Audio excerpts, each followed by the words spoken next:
উত্তরপ্রদেশ সরকার কর্তৃক ধর্মান্তরের বিরুদ্ধে 2019 সালে প্রণীত আইনটিকে আরও কঠোর করার পদক্ষেপকে সাধুবাদ জানিয়ে যোগ্য পদক্ষেপ বলে আজ মন্তব্য করল বিশ্ব হিন্দু পরিষদ।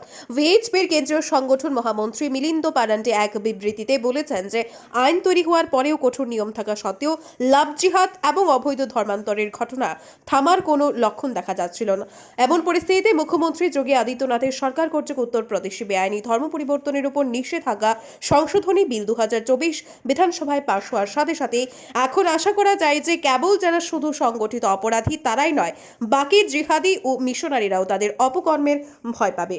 ব্যুরো রিপোর্ট, আজকের বরাক। विधानसभा में मतांतरण के विरुद्ध एक नया विधेयक लाया है और जिसमें लव जिहाद की घटना करने वाले अल्पवयीन, दिव्यांग ऐसे लोगों के परिस्थिति का लाभ लेकर उनको उनका जीवन नष्ट करने वालों लोगों के लिए आजीवन कारावास की सजा सुनाने का निश्चय किया है। साथ ही में जो दंड भी दिया है वह भी उसकी राशि भी बढ़ाई गई है।